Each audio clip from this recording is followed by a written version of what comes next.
Mesdames et messieurs, bonjour à toutes et à tous. Bienvenue dans cette nouvelle vidéo de la formation CCNA 203.1. Au plaisir de vous retrouver dans cette nouvelle vidéo dans laquelle je vais entamer ce qu'on appelle le data serialization. Ok? Alors, c'est quoi le data serialization? Alors, data serialization ou bien la serialisation de données, si vous voulez, c'est un concept. Un concept de conversion de données structurées dans un format qui lui permet d'être partagé ou stocké de manière à ce que sa structure d'origine puisse être récupérée. Bon, je m'explique un peu plus en détail. Lorsque je parle sur les applications, comme vous savez, c'est qu'ils ont besoin d'un langage de programmation pour qu'il soit développé par les développeurs. Après, les applications utilisent des langages de programmation différents, tout dépend peut-être du cahier de charge, ou bien tout dépend le niveau de maîtrise de chaque langage de programmation par chaque développeur. Mais ces langages de programmation, en fait, ils vont stocker les variables qui seront utilisées dans ces programmes, en fait, d'une manière très différente. Parce que tout simplement, les langages de programmation, ils utilisent en fait, chaque langage de programmation, il va utiliser une architecture différente. Par exemple, le C++, donc il utilise en fait un style, le Java utilise un autre, le Python, il va utiliser autre chose.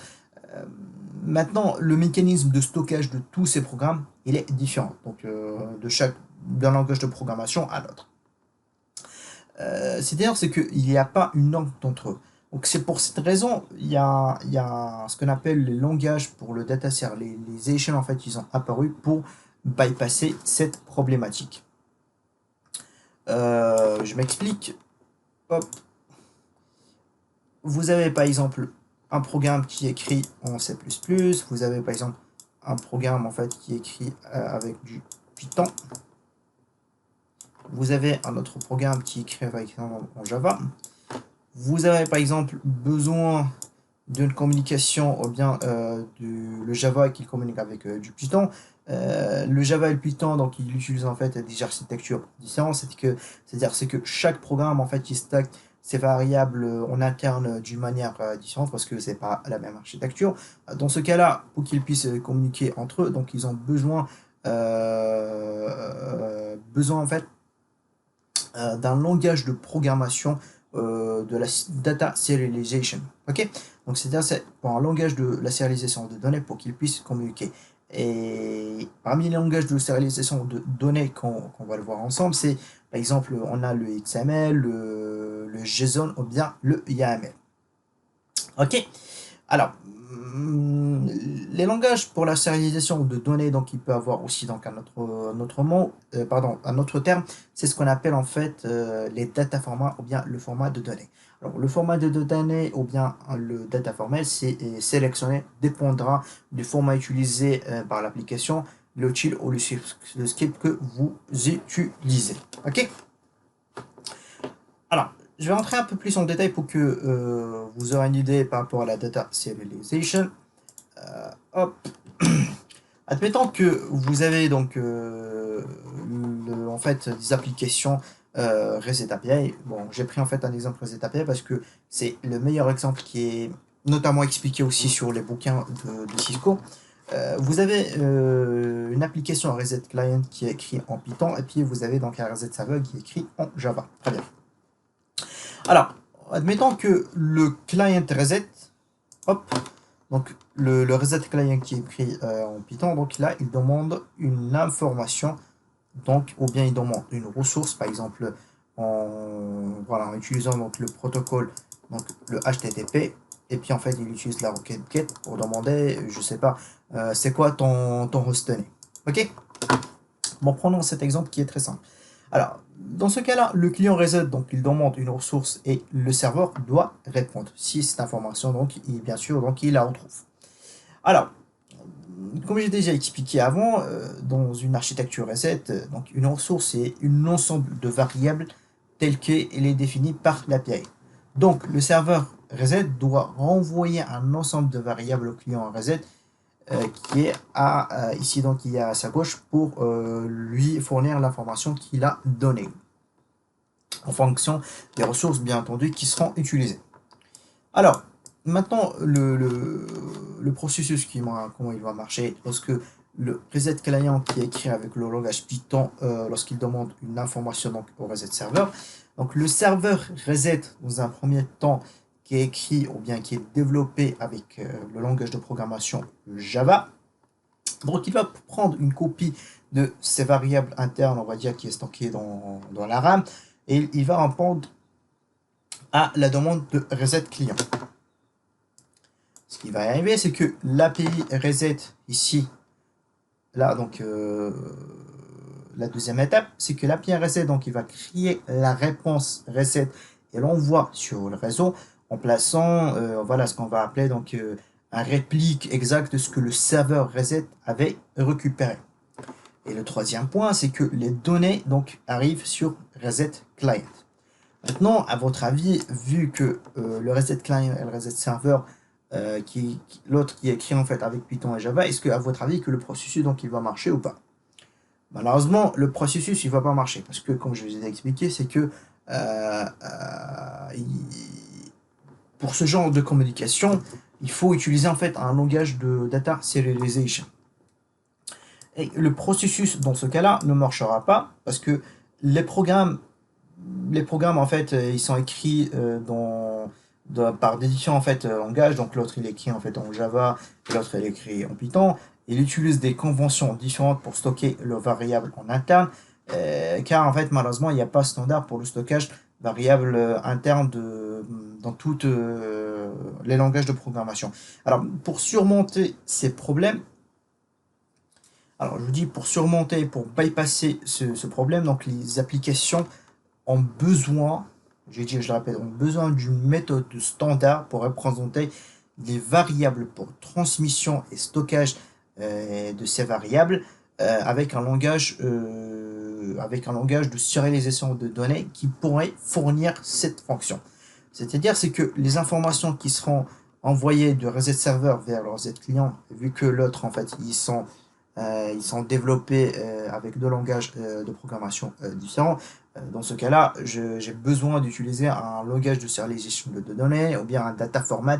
Donc, je peux utiliser du XML, je peux utiliser du JSON et je peux utiliser aussi du YAML. Après, tout dépend en fait du développeur. Ça marche? Alors, je vais développer un peu l'idée. Hop, je vais supprimer ça. Maintenant, je vais utiliser donc un langage de data serialization. Alors, en restant dans le même principe, le reset client, donc il a demandé une ressource au reset serveur. Donc le serveur, il va collecter les données représentées en interne et les transmettre vers l'API. Dans ce cas-là, première étape. La deuxième étape, c'est que l'API ici, donc il va convertir la représentation interne donc des variables qui ont été récupérées en interne, donc à un data model. Donc c'est-à-dire en fait avec vers un langage de serialization de données.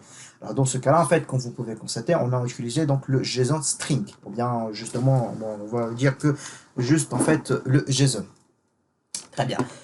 Troisième étape, c'est que le serveur, donc il va envoyer le modèle de données via le réseau. Donc c'est-à-dire c'est que les informations qui ont été converties en JSON seront envoyées vers le réseau. D'accord, très bien.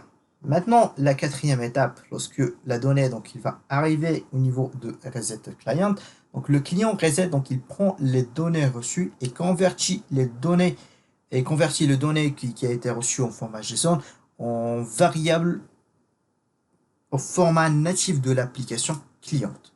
Donc là, je pars sur deux processus. Donc le premier processus, c'est ce qu'on appelle serialization de données. Et puis lorsque ça arrive sur l'autre côté, c'est ce qu'on appelle le deserialization. Très bien. Alors, je prends en fait un exemple assez simple aussi. Alors, le meilleur exemple que j'ai pu récupérer pour vous afin de comprendre data serialization, peut-être en fait, qui est lié ou bien ce qui correspond donc à notre vie perso, c'est que lorsque vous achetez un produit de chez IKEA, ok? Par exemple, là, vous avez décidé d'acheter donc une chaise. Et, la chaise, en fait, c'est un partenaire de tous les informaticiens du monde. Hein. Il faut toujours en fait acheter donc une très bonne chaise, hein, sinon il y aura des problèmes de dos. Donc, revenons donc à nos moutons. Maintenant, lorsque vous achetez un produit chez Ikea, la plupart du temps, ce sont des produits qui sont livrés, on va dire, démontés. Donc, ce sera à vous, lorsque vous arrivez chez vous, de déballer donc, les cartons et puis récupérer donc, les instructions, bien un petit bouquin qui contient les instructions afin de commencer le montage de votre produit. Maintenant, pourquoi je donne donc un exemple d'IKEA? Parce que IKEA, ils ont, franchement, donc, ils ont un langage universel. Peut-être en fait même les autres sociétés qui fournissent le même service. Et ce langage universel, c'est qu'il n'y aura que des images. Par exemple là, voilà, donc je sais pas comment on appelle ça, bon, des petits roues, donc des vis, etc., etc. Donc ici, comme vous pouvez constater, il y a pas du texte, hein. Il y a zéro texte, hein.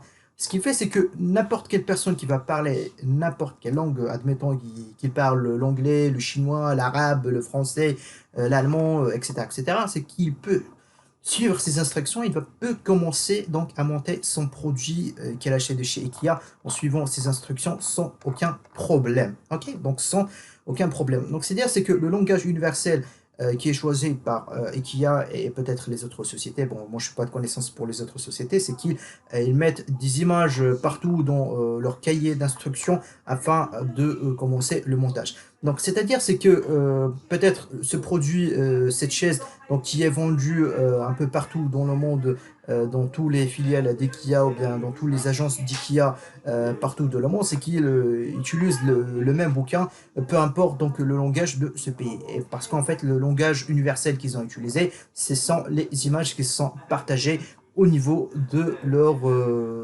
guide ou bien dans leur bouquin d'instructions pour monter un tel produit. Ok? Alors, revenons à le diapo. Donc, le premier data format ou bien le premier langage de serialisation de données qu'on va le voir ensemble, c'est le JSON. Alors, déjà, le premier point, c'est que le JSON, c'est un format de données lisible utilisé par les applications pour stocker et transférer et lire des données. Le deuxième point, c'est que le JSON, c'est un format qui est très populaire utilisé par les services web et les API pour fournir des données. Le meilleur exemple qu'on peut prendre par rapport à ce deuxième point, c'est que lorsque nous avons vu dans la vidéo du lab Résultat API, c'est que tous les ressources ou bien tous les résultats des ressources que nous avons demandées à partir du reset client en destination des reset serveurs, c'est que tous les résultats ils étaient en format JSON. Ok. En plus de ça, c'est que ce que nous allons voir en fait peut-être en fait dans la vidéo dans la prochaine vidéo par rapport à la configuration des nodes conf et resetconf, et là je vais me focaliser plus sur le resetconf. C'est tous les résultats en fait qu'on va recevoir lorsqu'on va demander une ressource à notre routeur, ou bien pour vérifier le statut d'une interface. Donc toutes les informations, bien tous les résultats qu'on va recevoir, ce sera en format JSON. Ok. Je sais pas s'il y a des gens en fait qui nous suivent dans cette formation, ils ont déjà travaillé avec des autres REST API. Mais les REST API des autres solutions, je vous dis en fait, moi, par expérience, c'est que tous les REST API avec lesquels je travaille, tous les résultats que je ressens, c'est tous en fait en format JSON.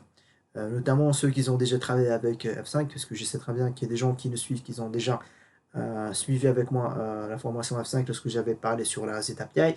La REST API d'F5, c'est que tous les résultats en fait c'est en format JSON. Ok, c'est-à-dire c'est que lorsque vous voudrez afficher le statut d'une virtual server ou bien le statut des pool members au niveau d'un pool, donc le résultat ça se fait en fait ou bien ça revient en format JSON.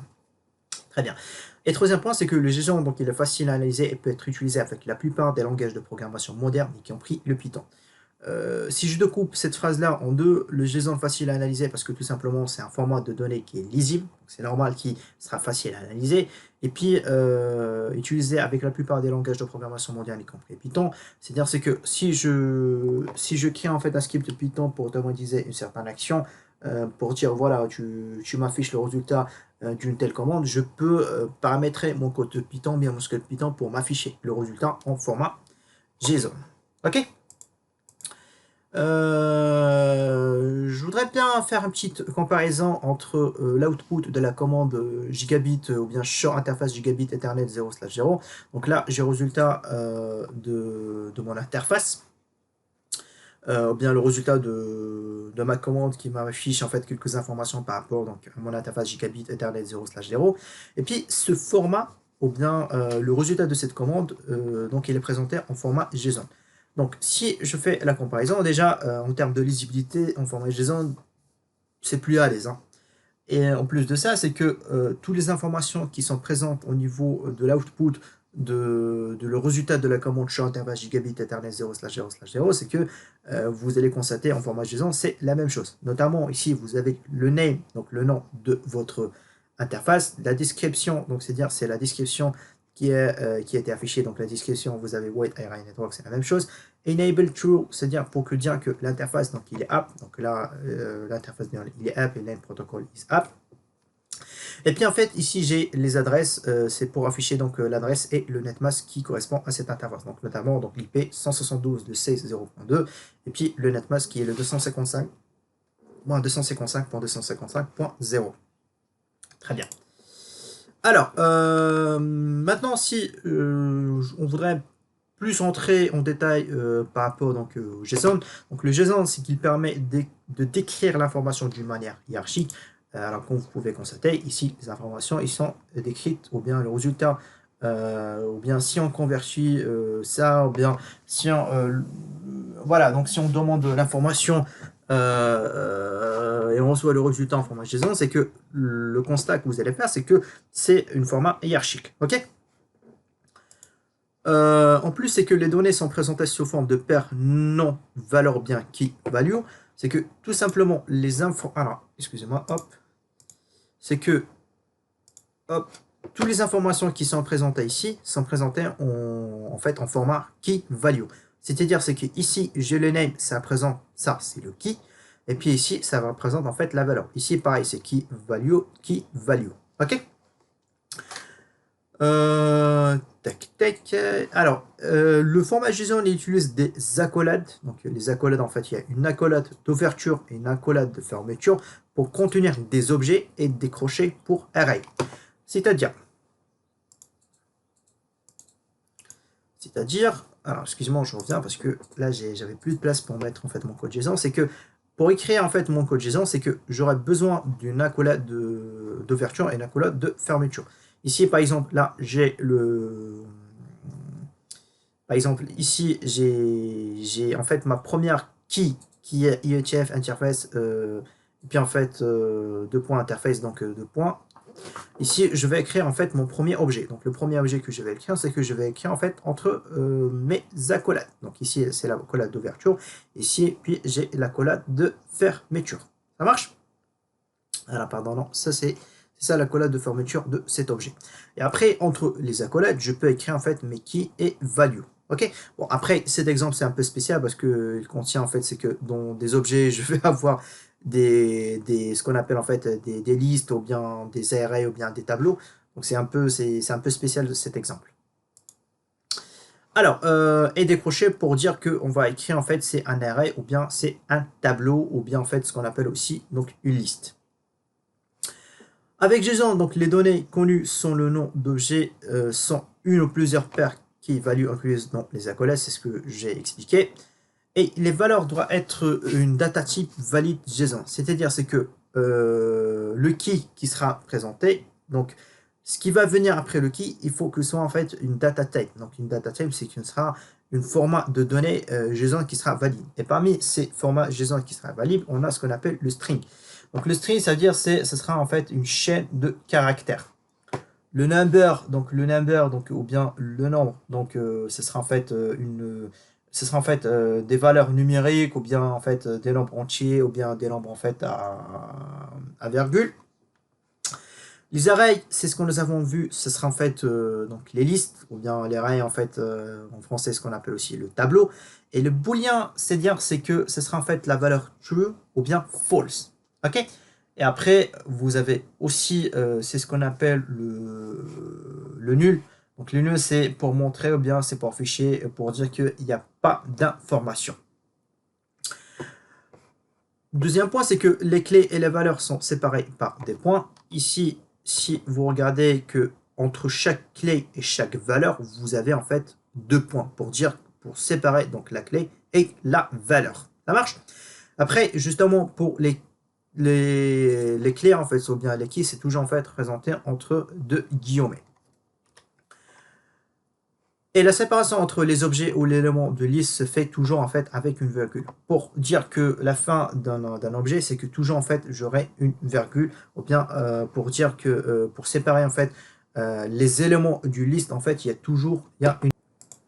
Alors pour résumer, pour vous montrer à quoi correspond donc en fait, un JSON, c'est que déjà, on s'est dit, c'est que avec un JSON, c'est que les données connues sur le nom d'objet, donc sont une ou plusieurs paires clés valeurs, donc qui seront inclus entre les accolades. Donc c'est-à-dire, c'est que là, j'aurai une première accolade donc d'ouverture et de fermeture. Et puis ici, entre les accolades, je vais écrire en fait mes objets. Ou bien en fait mes clés et valeurs. Par exemple, première clé valeur que je vais écrire, par exemple, là, je vais mettre name. Ok, donc là, name, donc c'est la clé. Et puis ici, je vais mettre, c'est l'interface gigabit 0/0. Ça, c'est en fait en format string. Ok, ça, c'est format string, c'est une chaîne de caractères. Ici, je peux dire que enable, pour dire le statut. Dans ce cas-là, je peux dire que le statut, il est true.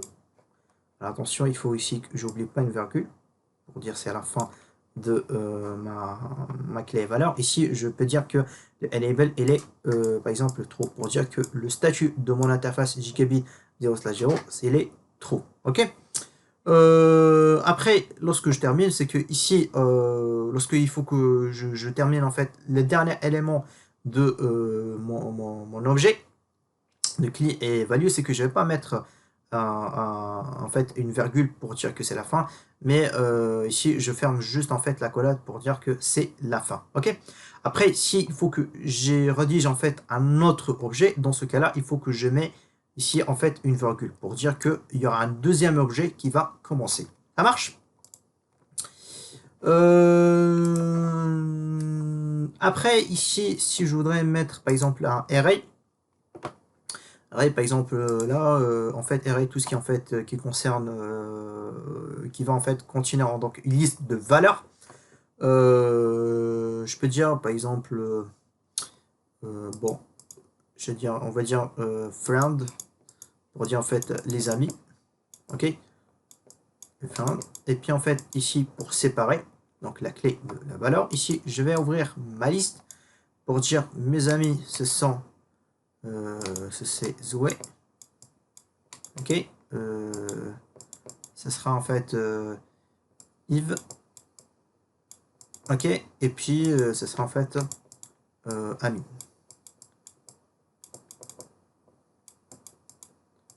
Très bien. Alors c'est toujours en fait c'est toujours du guillemet. C'est par exemple dans celui-là, c'est que je vais créer en fait entre mes deux crochets en fait une liste, hein, en liste de valeurs. Et chaque valeur en fait je vais la séparer avec une virgule. Ça marche? Donc j'espère que c'est clair pour vous. Hop là. Alors ici je voudrais montrer juste une petite syntaxe par rapport au JSON. Ici comme j'ai déjà expliqué, c'est que mon JSON je vais l'écrire en fait entre mes deux accolades. Ici j'ai une petite pardon, je sais pas pourquoi je dis une petite. Ici j'ai bon, les adresses c'est pas petit, hein. Alors les adresses ici ça représente en fait la clé. Et les informations qui vont venir, ou bien, bon, les informations qui vont venir, donc c'est-à-dire les valeurs qui vont venir, ce sera en fait euh, une liste des objets. Donc les objets qu'on va le présenter, ce sera entre deux accolades. Ici, le premier objet, c'est-à-dire c'est IP, donc 172.6.0.2, ici je mets virgule. Netmask, donc c'est la key, ici j'ai le string aussi, c'est 255.255.255.0. Comme vous pouvez constater, le dernier élément de mon objet, je ne mets pas une virgule. Mais le virgule, je vais le mettre en fait à la fin de après donc mon accolade, donc c'est-à-dire après la fin de mon premier objet de ma liste. Et puis je refasse la même chose. Après ici, donc le dernier objet de ma liste, donc j'ai le 172.16.0.4, je mets une virgule.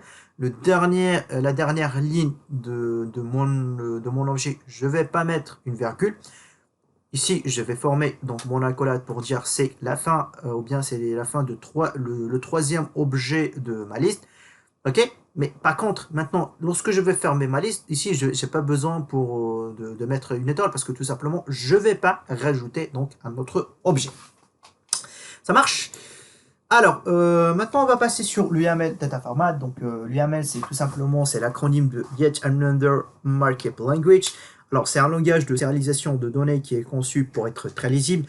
Tout simplement, si vous faites la comparaison entre un JSON et un JSON et un format entre un format JSON et un format YAML, la différence que vous allez constater, c'est qu'avec un format YAML, c'est plus lisible, ou bien c'est très lisible par rapport en fait avec un format JSON. Je ne dis pas que le format JSON c'est pas lisible, mais vous allez sentir certainement plus à l'aise parce que vous allez faire la comparaison entre le YAML et puis le format JSON. Parce qu'avec un format JSON, donc il n'y a pas de virgule, bon, il n'y a pas, donc il y a pas des guillemets, il y a pas tout ça. L'UML se distingue de JSON par le fait qu'il se veut plus facilement lisible par une personne. Et c'est ça ce que je veux dire, c'est que lorsque vous allez faire une comparaison entre YAML et JSON, c'est qu'avec un format YAML, c'est que la data qui sera présentée en YAML, c'est plus lisible par rapport en fait à un être humain. Ok. Lorsque je voudrais commencer la programmation, on va dire, d'un code YAML, c'est que je commence par 3 tirets pour dire que ça, c'est le début de mon code.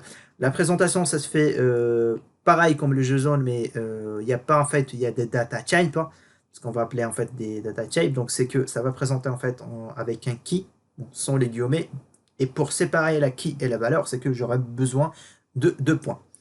Et puis, le YAML, on l'utilise plus sur la partie Ansible, c'est-à-dire c'est pour la rédaction des playbooks Ansible qui vont utiliser le YAML. Donc, c'est-à-dire c'est que pour programmer en fait une playbook sur Ansible, c'est que j'ai besoin d'une certaine connaissance avec le YAML.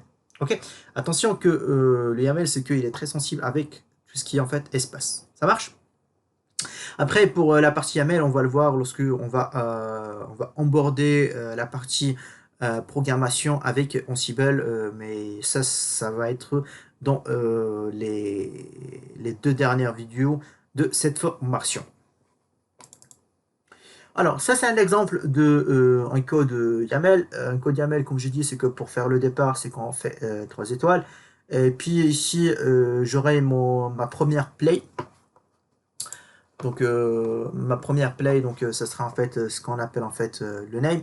Donc le name c'est running show command en SysQRS. Après ici je vais mettre lost, donc c'est-à-dire c'est que c'est mon fichier de référence. Donc ça va correspondre en fait à quel groupe. Donc dans ce cas-là j'ai mis le groupe -manelka.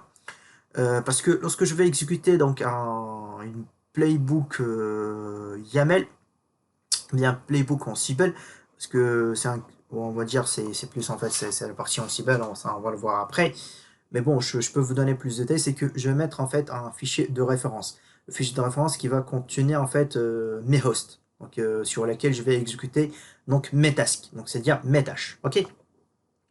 Ici je vais choisir le groupe Maneka au niveau de mon fichier de référence. Que je vais le mettre en fait, parce que je vais exécuter donc cette playbook Ansible. Et puis donc le task, alors pardon, le connection, donc ce sera en fait network-CLI pour dire que l'exécution ce sera en CLI, donc via le SSH.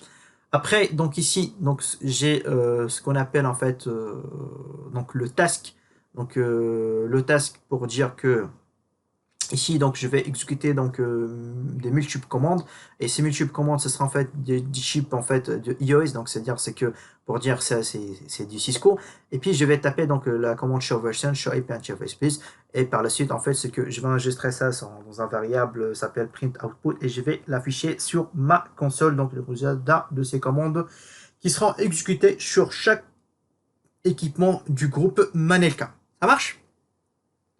Bon, comme je dis, c'est que cette partie-là, on va le voir plus en fait lorsqu'on va parler sur Ansible. Et on va faire quelques exemples, on va prendre 2 ou bien 3 exemples avec des playbooks.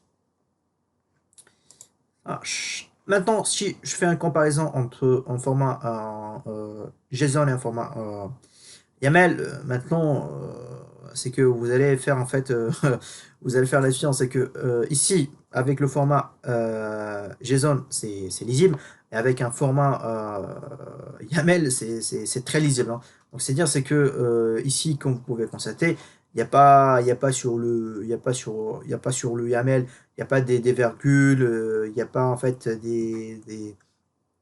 ce qu'on appelle des guillemets, mais par contre en fait sur le format JSON, donc il y a toute cette sorte de structure qu'il faut les respecter. Si vous allez oublier donc une virgule, c'est que ce que vous allez faire donc il va pas marcher. À savoir, comme j'ai déjà mentionné avant, avec le YAML, c'est très sensible avec tout ce qui en concerne en fait les espaces. Ok? C'est-à-dire ici, si vous avez collé, donc, bon, je sais pas, mais si vous allez coller en fait ici, donc le tiret avec l'IP, ça va pas marcher. Ok? Je vous assure. Parce que par expérience, j'ai déjà eu en fait ces problématiques avant, parce que je fais de l'automatisation avec dans Ansible depuis un an, et je vous dis, c'est qu'à chaque fois, si j'oublie des espaces, ou bien si je rajoute un espace, je peux passer en fait 1 heure ou bien 2 heures en train de chercher, alors que c'est l'espace, c'est lui le problème. Surtout, c'est un playbook qui est en fait qui contient plusieurs informations, et c'est compliqué de trouver où se trouve l'erreur, sauf si pendant l'exécution, il vous dit et voilà l'erreur où se trouve. Alors, le XML data format, donc le XML c'est déjà l'abréviation de acronyme, ou bien, c'est l'abréviation de Extendable Markup Language. Donc c'est un langage de sérialisation de données donc conçu pour être lisible, hein. Lorsque je dis en fait pour être lisible, c'est pas comme en fait le Python ou bien le YAML. Maintenant, si je commence en fait à mettre un peu l'ordre, donc je trouve que le YAML donc il est très lisible. Après donc il y a le JSON qui vient en milieu, et puis en fait le XML donc qui est, on va dire, plus ou moins lisible. Donc il est lisible, mais c'est pas comme le JSON et c'est pas comme le YAML. Ok?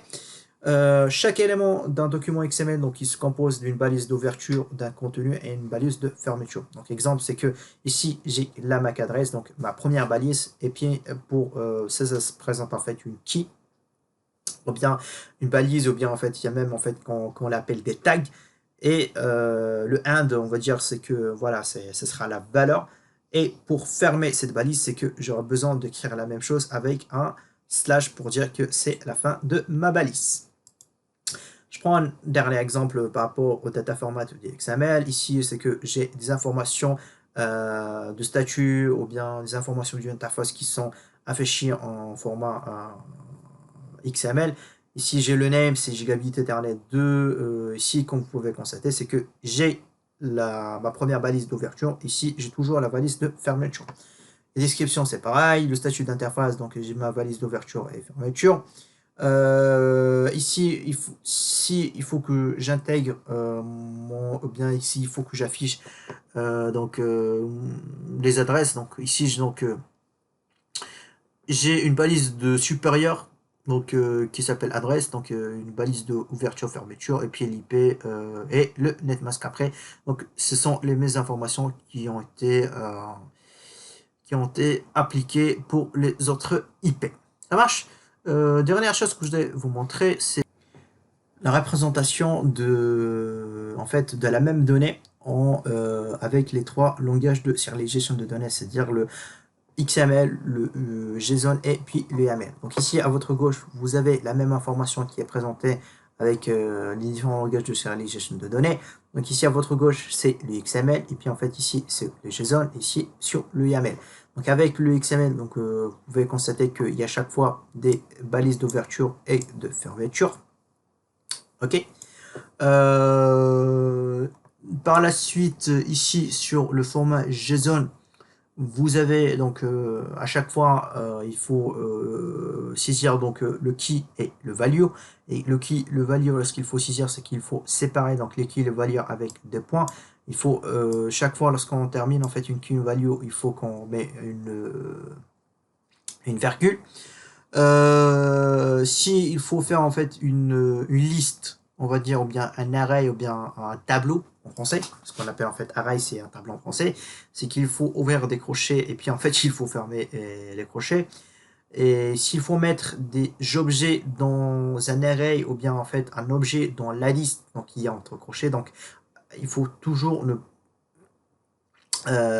pas oublier donc une virgule à la fin de chaque objet. Ça marche? Et puis ici, donc, l'UML, c'est que vous pouvez constater, c'est que c'est une manière qui est très structurée et du coup, comme j'ai déjà expliqué, c'est que l'espace, donc ça joue en fait un rôle très très important parce que l'UML est très sensible aux espaces. Ok? Donc c'était tout par rapport à la vidéo d'aujourd'hui. J'espère que vous avez retenu donc la data serialization ainsi que tous les exemples que nous avons expliqués.